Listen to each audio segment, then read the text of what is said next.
Nice. Thank you. Thank you. So in today's session, we are going to revise our national policy, National Education Policy 2020. And yes, Hemant, yes.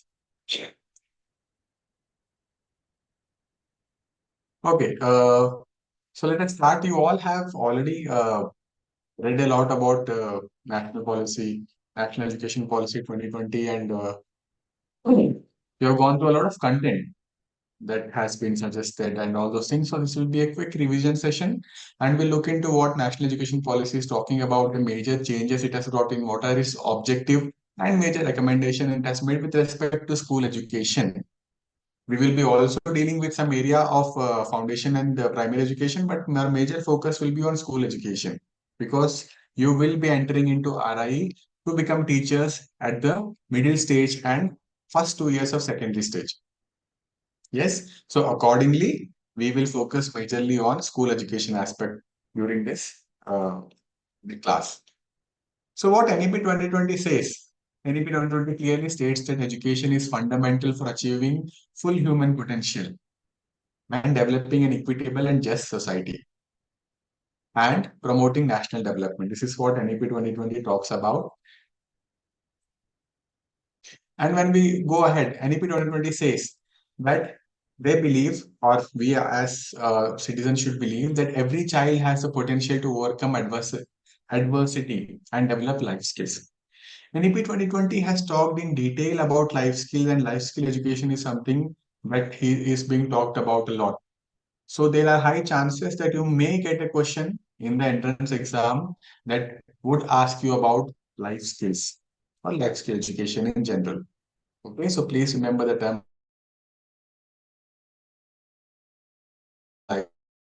Every child has potential to overcome adversity and skills. We'll be later saying in this presentation what are the life skills, right? What are the major life skills and how is NEP 2020, looking into developing these life skills among learners. The next, their closest influencer, a caring, compassionate adult. These closest influencer may be teacher, a parent, a facilitator, a mentor, or even a volunteer. So every child has a potential to overcome adversity and develop life skills with the support of a caring and compassionate adult. The role, as we say, facilitator, scaffolder, right? That person can be teacher, parent, facilitator, mentor, or even a volunteer. So what are the main objectives of NEP 2020? Before we look into the major objectives of NEP 2020, let us understand what are these objectives talking about. The main objectives of NEP are quality improvement and equity and inclusion. So the whole document talks a lot about quality improvement. If you have gone through the document, if you have read the document clearly, they at every aspect they're talking about improving the quality of education through various parameters. This may be through digital initiatives, through improvement of infrastructure, through teacher training, right? To you using effective pedagogical techniques in teaching students. All these suggestions have been made in the NEP 2020. If you'll go online and search for the NEP 2020 document, you'll get a brief 60-page, 66-page document. Has anyone come across a document?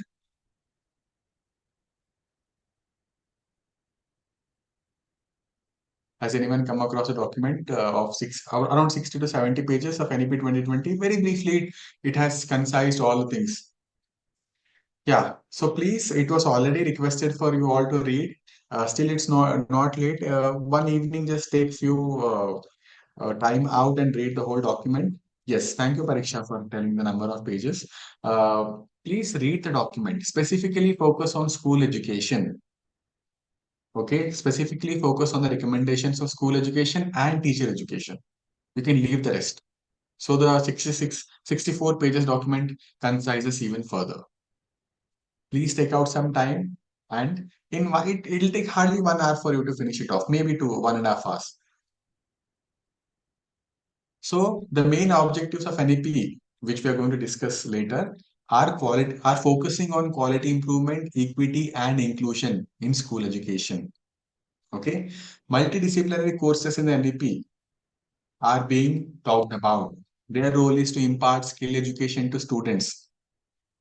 Okay, and skill education to students must be voluntary and not compulsory. Students will have the choice to opt different courses. Okay, lot of opportunities and options will be provided to students, and students will have the choice to choose which skill education thing they are interested to take or choose. So even going further, education policy lays particular emphasis on development of creative potential of each individual. They're focusing a lot on developing the creative potential of each individual, and this is to be done through various techniques, right? Through various experiences that are to be provided to learners by overall increasing the quality, improving the quality of the classroom transaction that takes place.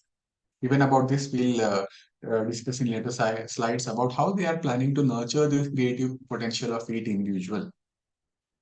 It is based on the principles that education must develop not only cognitive skills, right? NEP 2020 says that education must not only develop cognitive capacities among learners, right? They should focus on other capacities such as literacy and numeracy, right?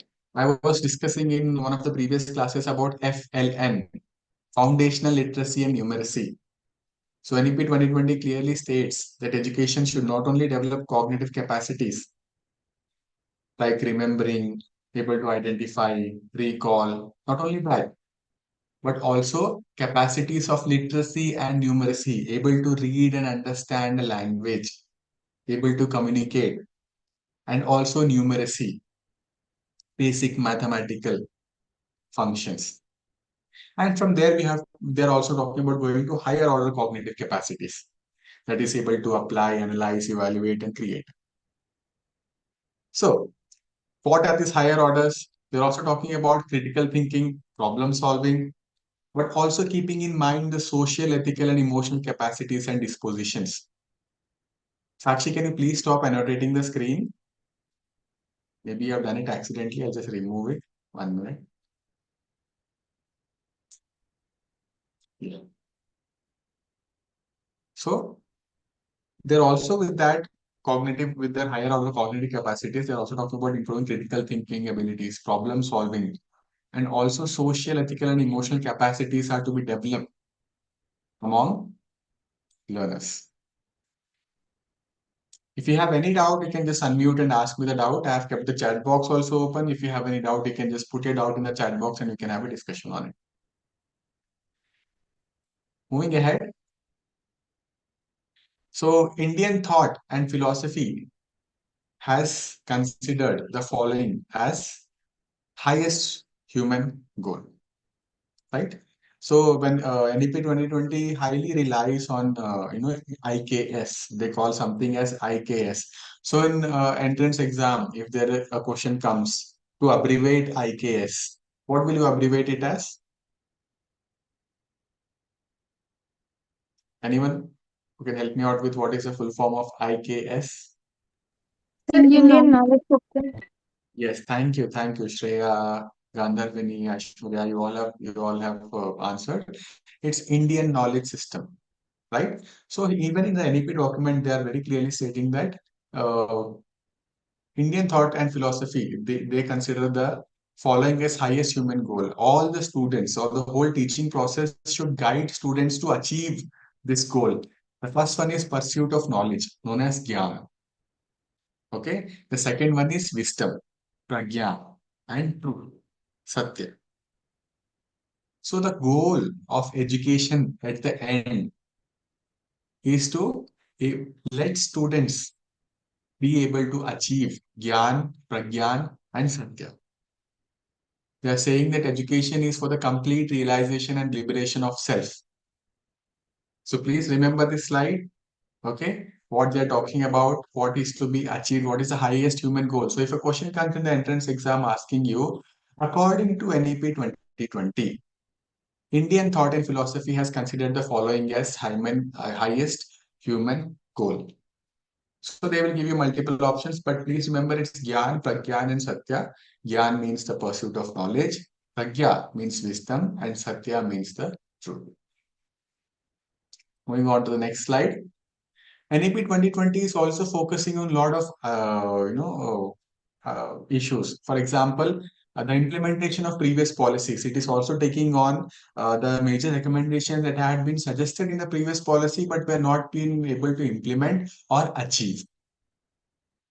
So we all know that the policy that came before our NEP 2020 was NPE 1986. Okay, National Policy on Education 1986. After NPE 1986, we got our new policy, the National Education Policy 2020. So the implementation of previous policies on education has largely focused on issues of access and equity. If you have gone through the major recommendations of NPE 1986, you can see that majority of the recommendations were focusing on access and equity. They suggested the establishment of the school radius. So a primary school should be there within 3 kilometer radius of any rural area, and the secondary school should be there within 5 kilometer radius area. This was suggested. Then they talked about establishing of DIETS, District Institute of Education and Technology. Then girl education was something that was highly talked about in NP 1986 and Plan of Action 1992. A lot of recommendations were made, and most of them focused on the issues of access to school and equity, providing equitable access to education for all learners. So, what are the major developments that has happened since after the National Policy on Education 1986 and Plan of Action 1992 is RTE. A major development that has happened since the last policy, not the latest one, the previous policy came was RTE 2000, sorry, yeah, R, Right to Free and Compulsory Education Act, RTE Act 2009. So this act laid down or talked about the universalization of elementary education. So from age 6 to 14, all children should be provided free and compulsory education. Okay, we have already discussed a lot about RTE 2009, so I'll not go deeper into it. So what are they talking about? They are also saying that the purpose of education system is to NEP 2020 says the purpose of education system is to develop good human beings capable of rational thought and action. Okay. First one is to develop good human beings capable of rational thought, able to see, look into things, what is more practical, what is more proper, apt, and also not only just participate in the thinking process, but also take action towards it. They also say that the purpose of education system is to develop compassion and empathy. Right? One individual should have compassion and empathy.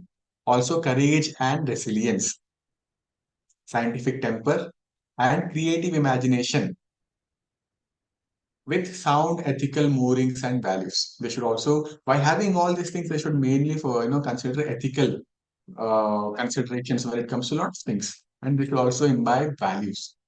There are a lot of constitutional values that are there, and then there are other values that we as a society follow and carry on. NEP 2020 also aims at producing individuals who are more engaged in the process of national development, who are productive, involved, and who are able to contribute to the society and contributing citizens for building an equitable, inclusive, and plural society. And these are coming under the lines of our Constitution of India. So they're talking about a good education system. According to NEP 2020, they are talking about an educational institution. So please focus on this also. And if they're asking about, according to NEP 2020, what is a good educational institution? What are the features of a good educational institution? Or a good educational institution is the one. So what they're saying, a good education institution is the one in which every student feels welcomed and cared for. First point. Okay. So schools should prepare such an environment, such an atmosphere and ambience for learners that they feel welcome and they feel that they are being cared for. Please go back to the session where we talked about intrapersonal and interpersonal skills. And we talked a lot about student-teacher interaction and how teachers should be able to understand and listen to the students. Even in the leadership class, we had discussed about the same thing, right? So a good education institution is the one where a learner feels welcomed and cared for, right? They are provided with safe and stimulating learning environment. So a good education institution is a place where safe and stimulating learning environment is present or exists. And also, it should be a place where a wide range of learning experiences are offered for students. Not only one method is followed or rote learning is something that is emphasized. A wide range of learning experiences are offered to the learners. And also, where good physical infrastructure and appropriate resources conducive to learning are available to all students. Is anyone here aware of school complexes? School complexes is something that was talked way back in the Kothari Commission, I guess, and now it has again been taken up by National Policy on Education, National Education Policy 2020. Anyone here who is aware of school complexes? If you don't know, please let me know. I'll explain it to you all. Sir, school complex is a place where there is a club of all the primary schools and there is only one secondary school for all of them. What is the main purpose? Heyman, thank you for that answer. What do you think is the main purpose of school complexes? So, not to have a collaborative education between all the students. Okay, thank you for that. It's not the major purpose is not collaboration. Yes, collaboration is something that they want to focus on. The problem is with the resources. Okay, for example, we have our district. We have a district, and in district we have district level education. Usually it's diet and diet or also other works also. Then we come to something called as BRC, block level block resource center. Then we come to something like CRC, cluster resource center, and under cluster there are multiple schools. So what they are suggesting is schools that fall in closer vicinity, 3 to 4 schools, they will form a complex. And as Sanidhi has put in the chat box, the major purpose of the school complex is to share resources, because availability of resources is something a very big problem that exists. Not only share resources, as Hemant clearly pointed out, conduct meetings and discuss out the problems and plans to go ahead with providing learning experiences for learners. And also share teachers wherever teacher availability is not there, the other teachers are going to go there and engage. This is in some states, this is already in practice. Andhra Pradesh already has established school complexes and it is working on that. On other states, I don't know how much time it's going to take and which states are going to implement it or not. Okay. So when the talk of general good physical infrastructure and appropriate resources came in, I remembered school complexes. I think I had not discussed about it earlier. So now I think you are aware of school complexes. Yes.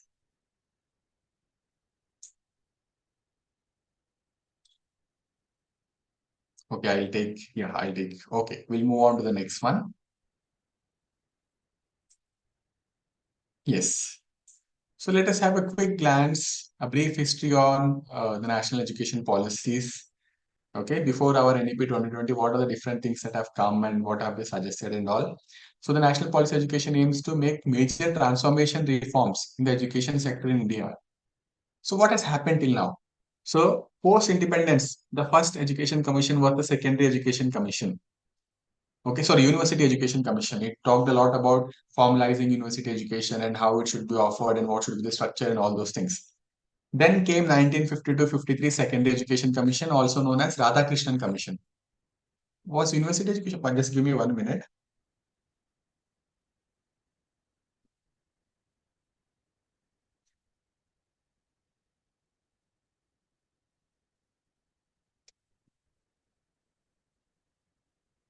Sorry, I'll correct myself. The University Education Commission, the first commission after independence that came, was also known as Radhakrishnan Commission. Then came the Secondary Education Commission 1950 to 53. They talked a lot about improving the quality of secondary education, setting up of secondary education, all those things. Then came a very important committee report that was just Education Commission 1964-66, also known as Kothari Commission. So that under the chairmanship of Dr. D.S. Kothari, this commission had come in, and they had suggested lots of changes and reforms with respect to school education, with respect to teacher education, and all other things. Then came our first National Policy on Education based on the recommendations of Kothari Commission. The National Policy on Education 1968 came. Okay. And after that, in 1976, education was put in concurrent list. So please remember, if they'll ask you in which year was education put in concurrent list, it was year 1976. It is 42nd constitutional amendment that was made in the year 1976, and education was put in concurrent list. Then came our next policy on education, which was 1986. National Policy on Education 1986, under the leadership of the government that was there in power. Rajiv Gandhi was the Prime Minister at that time. And 1992, also known as Plan of Action, was majorly about the implementation of the recommendations that were given by National Policy on Education 1986 were brought in. And then we have the TSR Subramanian Committee, which came in the year 2016. And then our draft document under the chairmanship of Dr. K. Kasturi Rangan came our National Education Policy 2020. If you'll just click on the internet draft NEP 2019, you will get the draft document of National Policy on Education. It's a 400-page plus document, and in very detail, they have talked about everything. So that one document is enough for you to completely understand what NEP is. Okay. So if we talk only about the national education policies that have come so far, the first one was in 1968, National Education Policy. Then came National Education Policy in 1986. Under it, the Plan of Action 1992. And after a very long time, we had National Education Policy 2020. Now, these are the different sections that we have under NEP 2020. Let's not go into all of this. The next main thing, which is the new academic structure suggested by NEP 2020. So the existing structure was majorly of 10 plus 2 years. If some people can divide it into 5 plus, 6, 7, 8, 9, 10. So 5 plus 2 also they say, or they have a different categorization, but it was technically a 10 plus 2 years. 10 years of schooling and 2 years of pre-university or 11th and 12th years of service. But this has been changed and a new academic structure has come. Now, major focus has been made on foundational stage. Prior to this, yes, thank you, Sanidhi, for that. So prior to this, we did not have a proper curriculum suggested for foundational stage, nor we had proper policy recommendations for the foundation stage. And through the years, through research and lot of policy action, we have come to know that foundation stage is the most important stage. And lot of cognitive development, development of the brain in a child, the language development, language acquisition, numeracy and literacy skills, everything developed in this crucial first, years of age 6 to 8 or age 3 to 8. So, a lot of emphasis was given for foundation stage, and our National Education Policy 2020 took up and suggested that even we are going to bring in a lot of changes and we are going to suggest a proper structure for even the foundation stage. So the foundation stage, as you all know, is of 5 years. In this first 3 years is of pre-primary, LKG, UKG, or as NEP 2020 calls it, Balvatika 1, Balvatika 2, Balvatika 3. Okay, from the age 3 to 5. Then next 2 years is class 1 and class 2, age 6 to 8. This is the foundation stage, the first 5 years. Then we move on to the preparatory stage, class 3 to 5, age 8 to 11. The next 3 years is called preparatory stage. Then comes the next one, that is middle stage. Middle stage is again of 3 years, class 6 to age 11 to 14.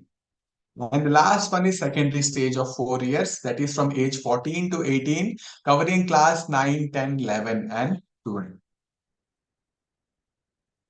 Okay, so this is what is a new academic structure. And I was talking a lot and emphasizing that in the secondary stage, they are talking a lot about experiential learning and inquiry-based learning. right? Also, they're talking about experiential learning at a younger stage, that is foundation, preparatory stage also. And here the major pedagogical technique that they are promoting is story, story narration and story-based learning. So please remember that also. Moving on, they have like a proverb, this which says that give a man a fish and you feed him for a day, teach a man to fish and you feed him for a lifetime. So this quote technically talks more about the skill aspect of it. Rather than spoon feeding someone, you should teach them a particular skill that will be more beneficial for them and lead a better life.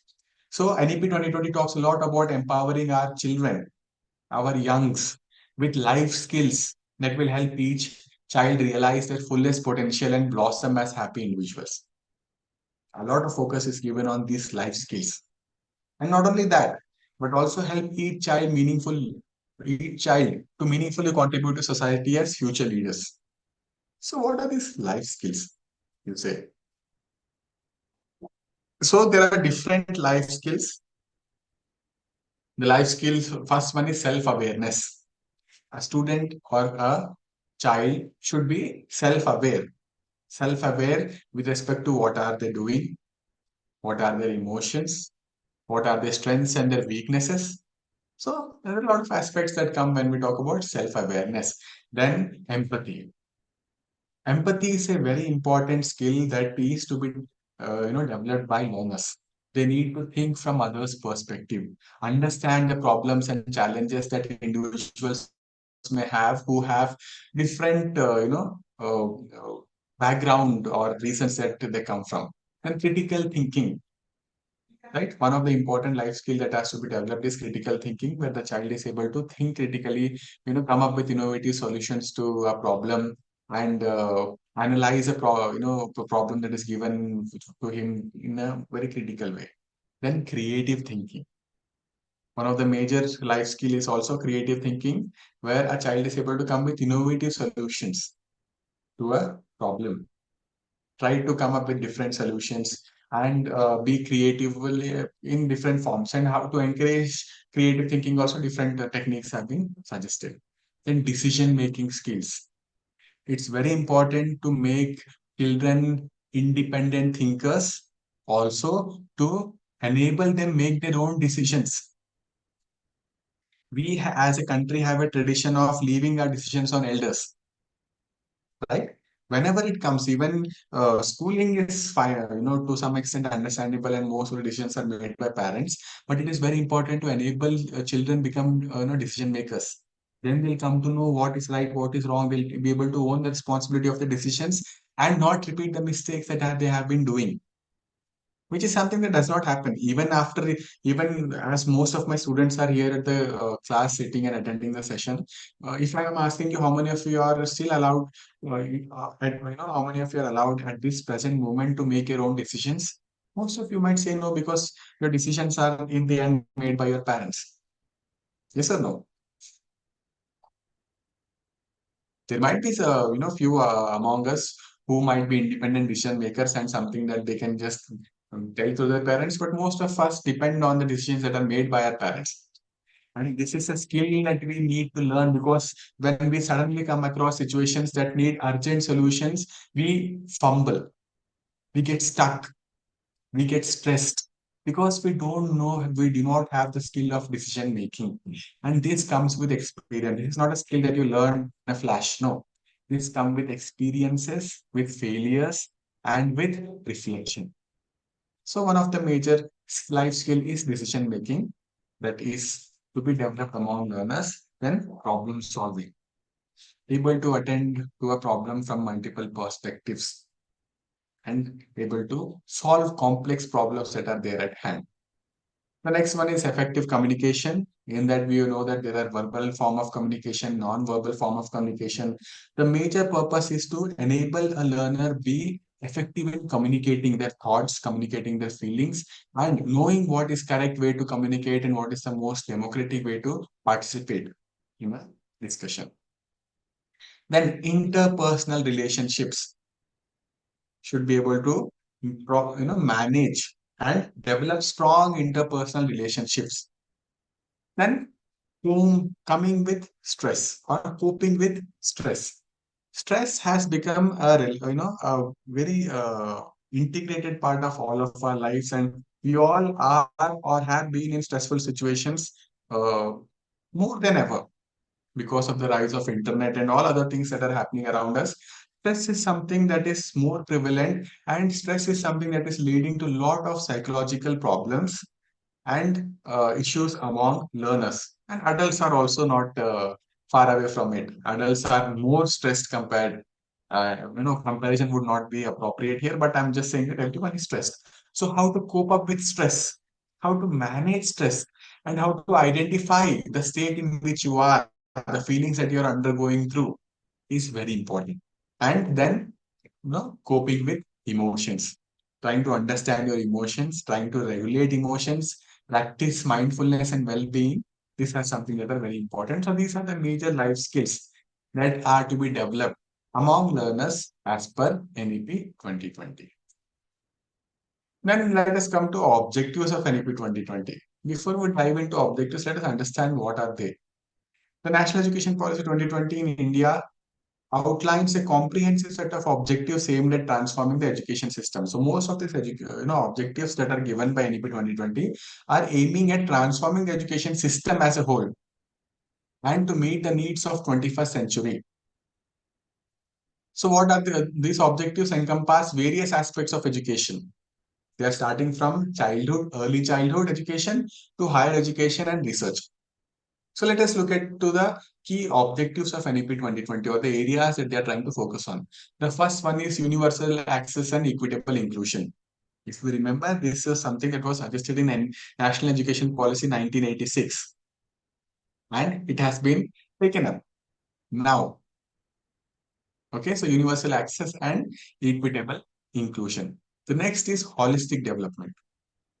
You all are aware at now, at this point, what is holistic education? It's the overall development of a child, right? Cognitive development, emotional development, social development, physical development. All overall development of an individual is something that they are focusing on. Then when it comes to education, education should be provided with high quality and excellence. Setting up of quality institutions, providing of resources at the institutions, which is very much necessary. And promoting multidisciplinary education, not limiting subjects to their own sides, able to integrate the content that is there among subjects, which is very important and which is something that the new textbooks are actively doing. Okay, which is very important. Is there a lot of background noise?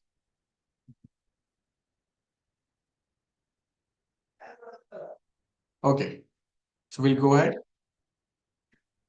Yeah, that's fine. That's fine because there's a lot of noise going out, so I thought to ask you all about it. So promoting multidisciplinary education, as I was talking about, if we take the example of mathematics, there is something called as the topic of congruence of triangles, which you all are aware of, and there is an art form known as Varli art. Varli art is a very old art form belonging to Palghar place of Maharashtra, and you might come across this. Small humans are drawn with triangles, right? They have triangle upper body is a triangle, lower body is a triangle. They have hands and all, and you can find this on wall arts, on clothes, and a lot of other places. Have you come across Varli art?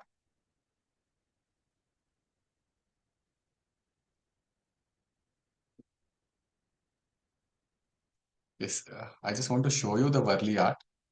Right.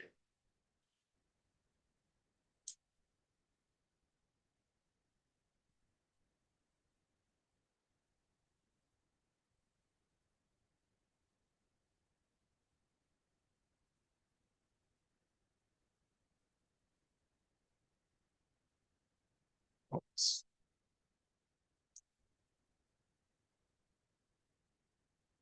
No, it's just okay. I hope you all are aware of Varli art. I'm sorry, I'm not able to uh, get to this. Okay, no issues.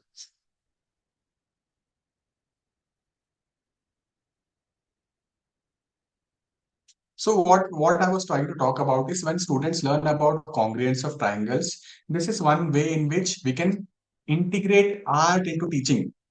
NEP 2020 also talks about art integration education. Yes, it's a tribal art form, Shane, correct? It's a tribal art form. And you can, there was a research paper, me and my PhD guide and one of the teacher from our school, demonstration school of RIE, we had published a paper where we had done an experimental study of using Varli art to teach congruence of triangles, and students were asked to create a story with characters with the art form. They'll draw the art form and they'll create a story. And with that story, they'll take some characters and they'll also prove different congruence of triangles. Different, this that they'll prove, and they will also try to understand the history of it. So here they are. It is going multidisciplinary. They are learning mathematics, they are learning history, and they are also doing a creative work. And we had got very good results where the understanding of concept was very clear for them, and we had presented this paper in a national conference. So that is what NEP 2020 is promoting, multidisciplinary education. Then they are also talking about flexible curriculum. Curriculum should not be rigid. Curriculum should not focus on only certain aspects. The curriculum should be flexible and include multiple experiences that students can learn from. And one of the major recommendations is promotion of Indian languages. The first language should always be mother tongue. Mother tongue is a language. Research has very clearly proven that children learn first in mother tongue. And if education is provided in the initial stages from the mother tongue, very strong understanding forms among learners. Learners are able to communicate well in the teaching learning process. Imagine a child has only spoken in their mother tongue from childhood. The child has learned language in mother tongue. And suddenly you put a child in school where everything is English. The child don't know what is you, what is me, what is ABCD. So it will be very difficult for the child to communicate. That's the important thing to happen in a class to class for a class to take place is communication. That's why mother tongue is very important.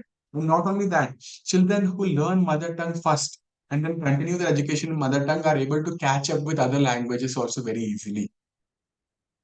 So our NEP 2020 focuses a lot on promotion of Indian languages. Then the other aspects are technology integration. And we have seen this through various digital initiatives, right? That has come across where they're talking a lot about technology integration. The classes are being made smart classes, and these experiences are being given there. Then they're also talking a lot about development of teachers through pre-service and in-service. And in pre-service, ITEP is something that has come up. I hope you all are now aware of ITEP, Integrated Teacher Education Program. Then promotion of early childhood care and education through our foundation stage. They're talking about promotion of early childhood care and education. Before this also, there was a lot of work being done where Ministry of Education, earlier known as Ministry of Human Resource and Development, was collaborating with Ministry of Health. And they were doing a lot of programs for children where they were promoting childhood care, their health, and also providing them some sort of education. If you'll all remember Anganwadis were mainly focuses, if you'll ask someone if you have any memory of Anganwadi, if someone has been through it, they'll only remember the nutritious snacks that used to get, the food that they used to get in Anganwadis, right? So it was more about childhood care, giving them enough nutritious resources for them to be physically capable. And also now they have started preparing a formal curriculum, which is very good. And already National Curriculum Framework for Foundation stage has laid down what should be done, how it should be done, what should be the learning outcomes at this stage. Everything has been done up, which is really good. Then we'll come to assessment reforms. They're saying that there should be a reform in assessment practices. We have to shift from summative assessment and go towards regular and formative assessment and child-centered assessment, individual assessment based on the needs of the learners should be done. Based on the capacities and capabilities of the learners, assessment should be done. So they're talking a lot about assessment reforms also. Then vocational education and skill development. They're also talking about providing a lot of skill-based courses. And please remember, they are saying that these vocational courses or skill development courses should be of optional. They should not be compulsory but suggestive in nature, and children should be given the freedom to choose what they want. So that is what is vocational education and skill development. And in skill development, they have included lots of skills that students can develop, from starting from painting, from art, from music. The regular ones, they have moved even beyond. Then promotion of research and innovation. So setting up of the research cell, National Research Foundation, something like that is there. I'll update it later. So they are talking about that, and they are promoting that this research and innovation should not only happen at higher education level, even at school level, such opportunities should be provided.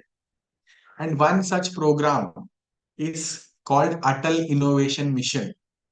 And under Atal Innovation Mission, Atal Tinkering Labs is something that have been set up at schools. Did any of your schools have Atal Tinkering Labs? Yes, sir. Yes. My master's research was on Atal Tinkering Labs. So Atal Tinkering Labs has to be set up.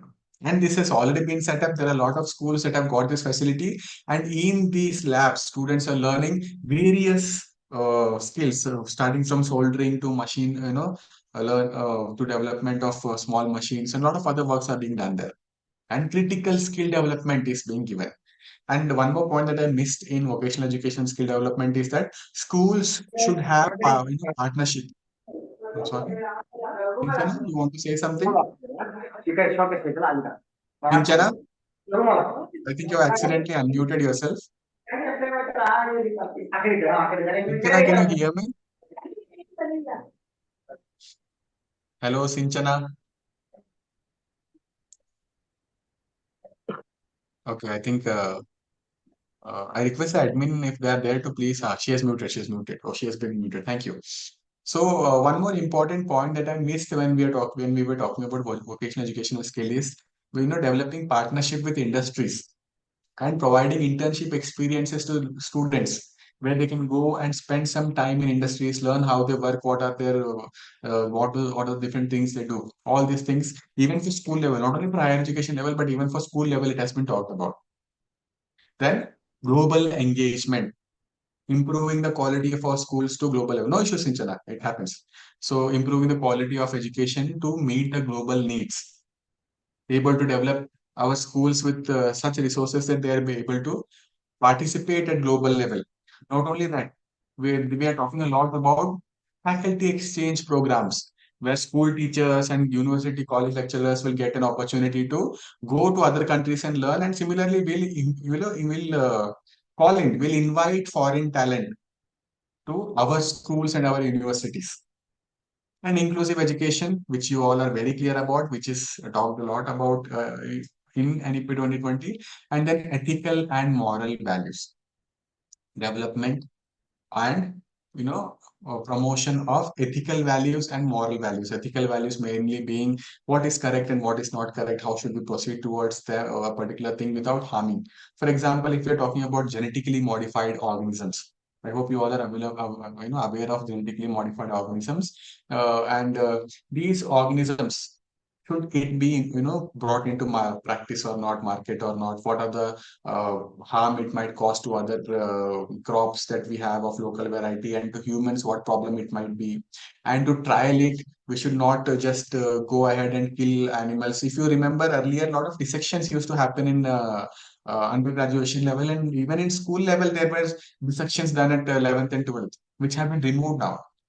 So looking at the ethical aspect of it, these have been removed, right? Even because animals have right to life, and we should not just go ahead and catch them and kill them for our research purposes, is something ethical aspect of it has come out, and such things have been taken care of. So these objectives collectively form the foundation of national education policy. All the things that we have discussed, guiding the transformation of Indian education to align with the demands of modern world and to foster holistic development of learners.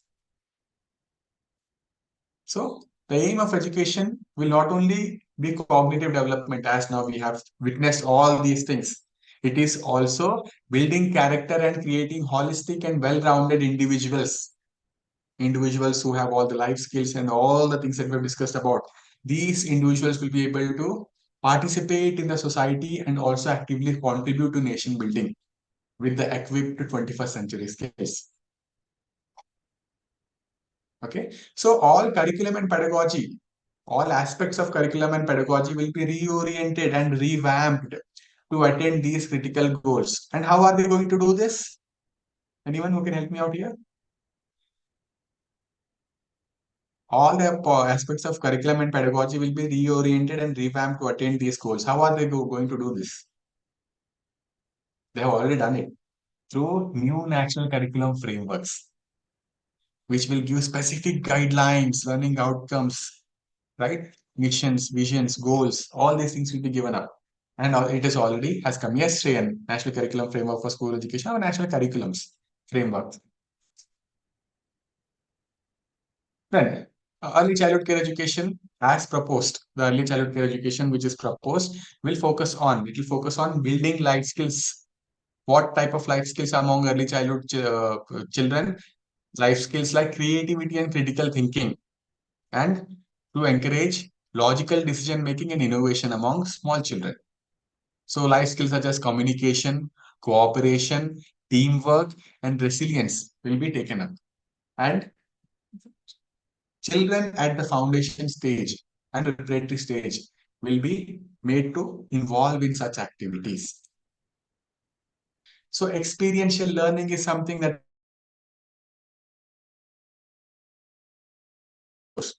for children, experiential learning for children where storytelling based learning is certainly on the cards. So for smaller children, for foundation stage and preparatory stage, storytelling, especially for foundation stage, storytelling based learning is something they are talking a lot about. And there is a special mention about including the opportunity to read and learn from original stories of our Indian knowledge. Stories of Panchatantra, Jataka, Hitopadesh, and other fun fables and inspiring tales from Indian tradition will be part of the school curriculum at the foundation stage. And students will be able to learn from their influences, learn from them is something they're talking about. Then when we were talking about critical thinking skills, we're talking about developing critical thinking skills, right? The National Education Policy 2020 introduces several initiatives aimed at fostering and enhancing critical thinking among students. What are these initiatives? We look, but before that, these initiatives are designed to shift focus from rote learning.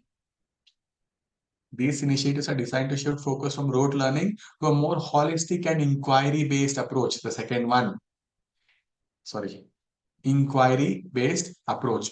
So in an inquiry-based approach, a learner is guided where they themselves try to postulate a problem and try to find a solution to the problem.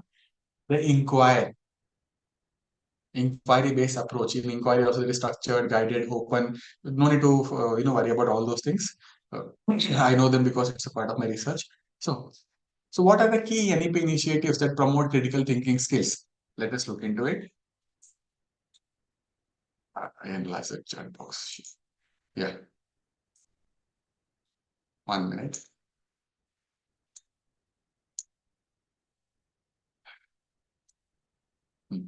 So they are talking about experiential learning, providing authentic, actual experiences to students in the class to be able to relate to the knowledge. Multidisciplinary education that I've already talked about.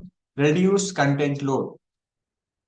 Okay, they are suggested to reduce the content load, and you've already seen that not many of the chapters in the textbooks are not there now. And our other thing is bagless days. You are all aware of bagless days? Can anyone tell me what are bagless days? Yes, Shreyan, correct. It is practiced on Saturdays in school. Can anyone please unmute and tell me what are bagless days? What is this bagless days initiative? Going to school without bags, like especially on Saturdays, it used to happen with us, sir. Okay, it's not only about going to school without bags, but it is also a day where other activities and programs can be taken up and students can be involved in them. So this was my major focus of bagless days. Yes. No formal learning, sports meet, uh, chat box. Yes. No book study, only experiential activities. Yes. Extra activities take place. Okay. Yes. No, CC is something that is not discussed there. Co-curricular activities, sir. Okay, sorry. I thought continuous and comprehensive evaluation. Okay, co-curricular activities also. Yes. Then they are talking about higher order thinking skills. Higher order thinking, if you remember the Bloom's taxonomy, when we go from apply, analyze, evaluate, create, making students do these things, making students apply what they have learned, analyze the information that they have into bits and pieces and critically analyzing them, evaluating what they know and how it can be used, and creating something. So there is more emphasis on higher order thinking skills to develop creativity. Then application based assessments. If you look back, assessments were majorly focused on making students recall and write. Remember what is there. So if even now you do that, now you just take the textbooks or the notes and you just try to mark things up so that if you're able to remember, you're able to write the answer. But now they're planning to move towards application based assessment where something that you have learned, you should be able to apply it in a particular given situation. So application based assessment is something that is being talked about. And then teacher training. All these aspects can only be achieved if the teacher is able to do them in the classroom. And for that, training of teachers is necessary, which they are talking about. Then interactive pedagogy. Pedagogy or teaching technique in which student-teacher interaction, student-student interaction takes place. Then problem solving projects involving students in projects and tasks where they will involve in problem solving. They'll be given a particular problem and they'll work by themselves to solve and come to a proper solution to the problem that is given. Life skill education that we have talked a lot about, and then integration of technology into education. So these NEP initiatives collectively aim to create a learning environment that nurtures students. What will it nurture students? It will nurture students' ability to think critically, solve complex problems. So ability to think critically, if we can take the example of projects that was given before, right? When they're involving themselves in solving, doing particular projects and application-based assessments and solve complex problems and engage with the world in a thoughtful and analytical manner. This is the main purpose. So what they're saying is education must move towards less content and more towards learning about how to think critically and solve problems. And also about how to be creative and multidisciplinary, how to innovate, adapt, and absorb new material in novel and changing fields. Okay.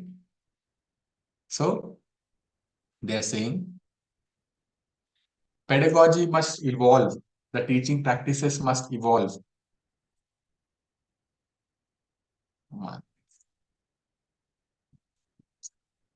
Yeah. So pedagogy must evolve to make education into what? More experiential, more holistic, more integrated, more inquiry driven, more discovery oriented, where children students are trying to discover something on their own, more centered towards the learner. Yes. Parthasarathi, I think your mic is unmuted. Parthasarathi. Sorry. Yes, sir. Yeah. You can mute yourself because there's some noise and resound from your side. Okay. And discussion based classrooms. And flexible and of course enjoyable learning experiences for all the students. So this was a quick recap of NEP 2020. And if you have any doubts, I'll just quickly share my screen and show you some important information. These were notes prepared by the Tej Academy team, which was sent to me. Let me discuss this with all of you.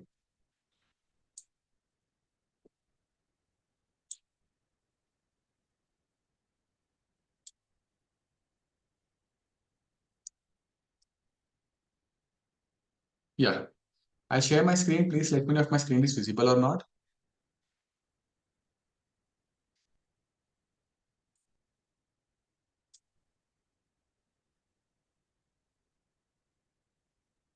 Is my screen visible to all of you?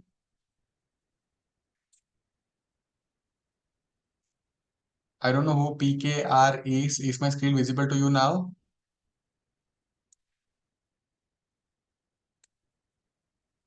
Okay. So let us look into the central and state education initiatives. So in 1961, Sainik schools started. Okay, Sainik schools, the initiative was started in the year 1961, and the main motto is to prepare students for NDA and armed forces. And what is the tagline? The tagline of Sainik schools is discipline, education, leadership. Okay, and why were they established? They were established to train boys for NDA and armed forces, and to address needs and for disciplined youth and promote academics and also fitness. So technically, Sainik School started only for boys, but since 2018, even girls have been included, and it has become co-ed. The major aim is to prepare learners and orient them towards defense careers. Primarily defense families, children used to join. Now it has been made a open this thing, and this also runs from class 6 to class 12.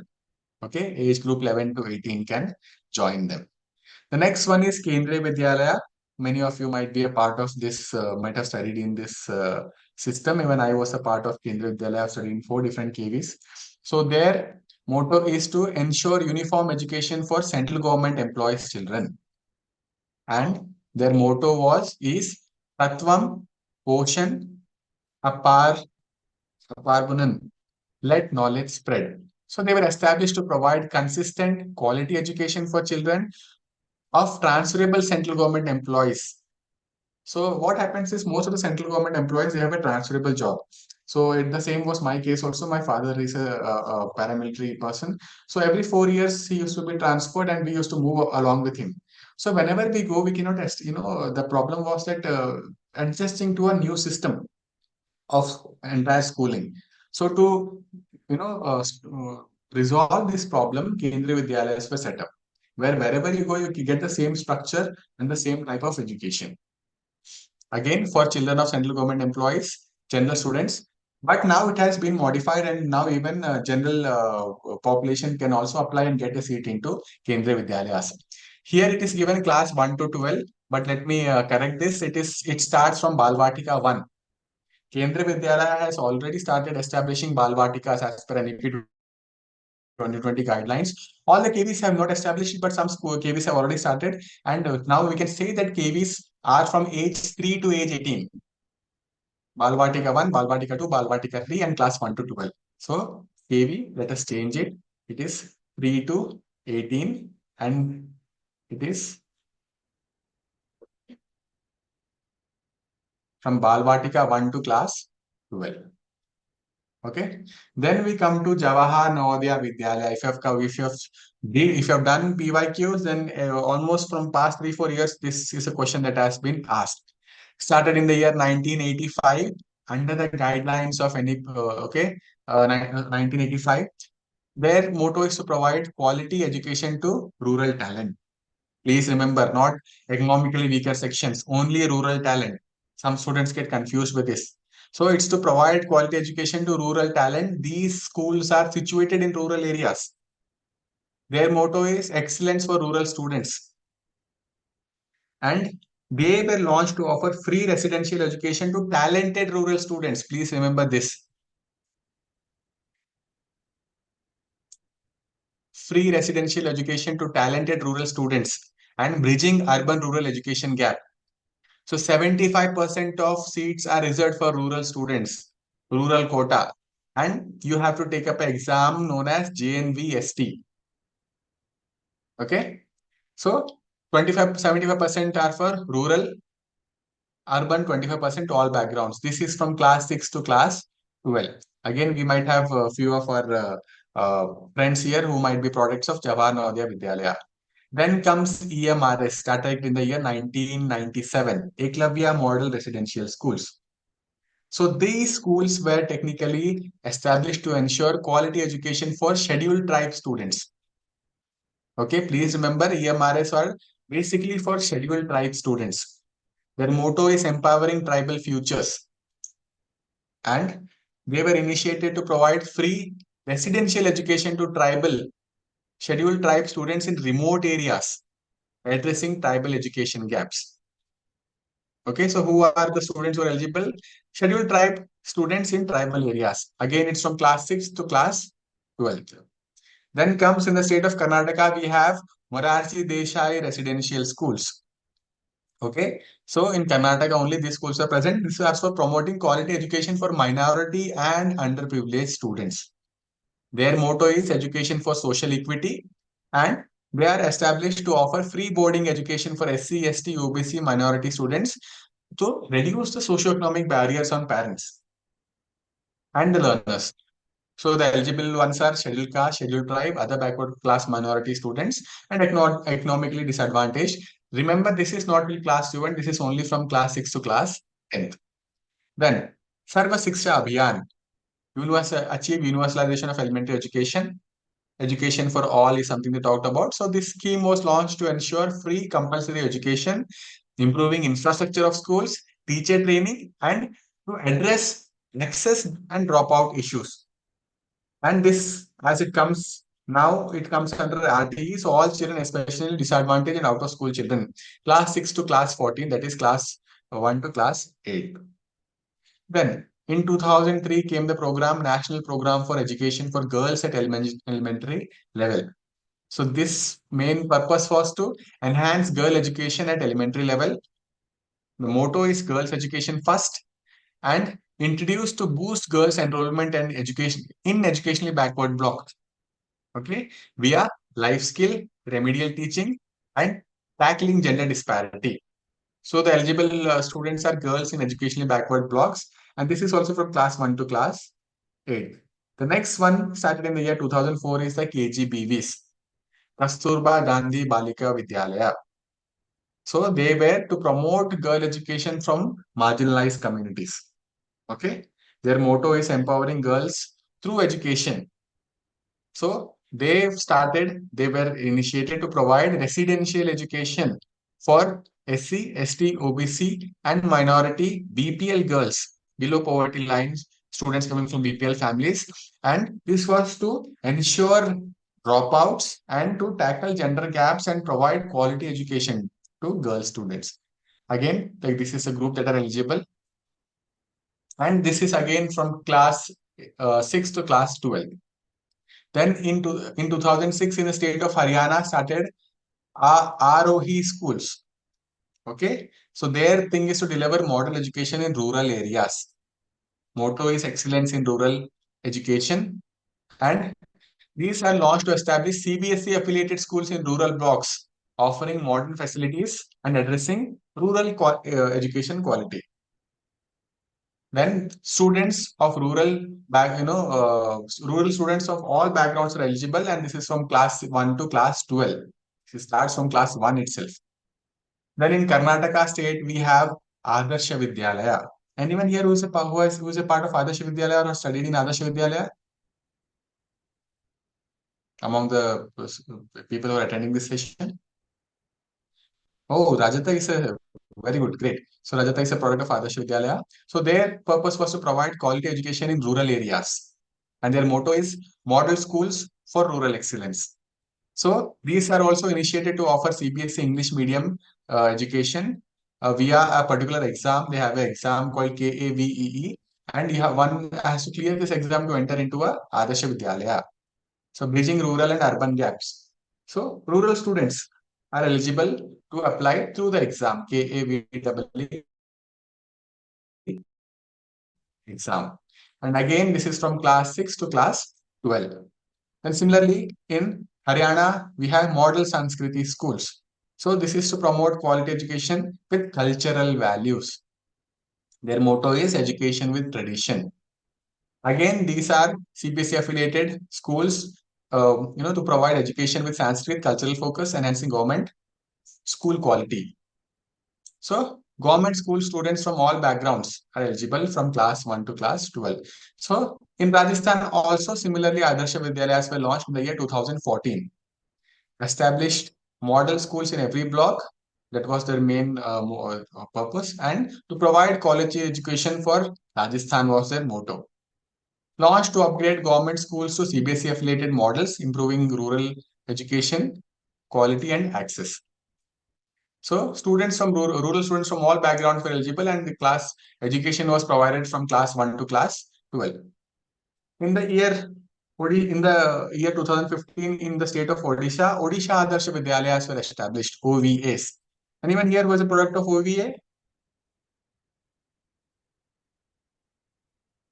Yes, Hemant, it's state-based, and we are giving you information so that you should be aware of what are different initiatives taken by states. Anyone here who is a product of OVA? Okay, I think no one is here. But in RI Mysore, currently we have some products of OVA who are pursuing here.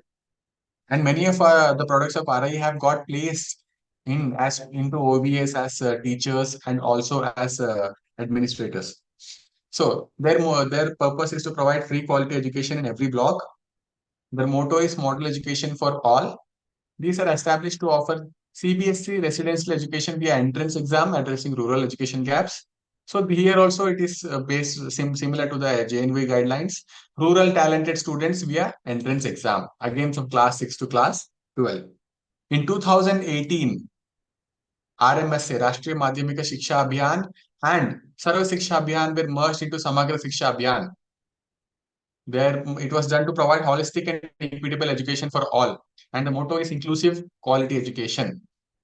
This scheme was launched to integrate SSA, RMSA, and teacher education, supporting NAP 2020 goals for preschool to class 12th. All students are eligible, especially disadvantaged ones, economically weaker section ones, and rural students. This is starting from from age 3, Anganwadi, to class 12th.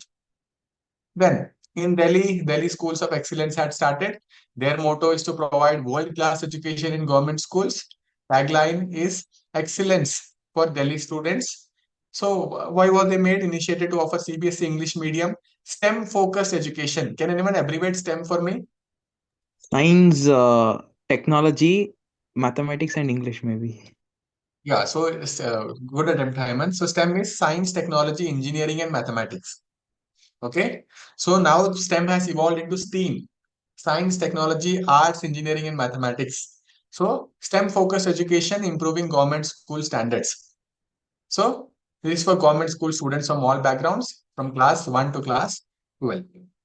So this is something that will also be shared with you. I just wanted to discuss it out with you all. Okay. So I think we have taken a lot of time here.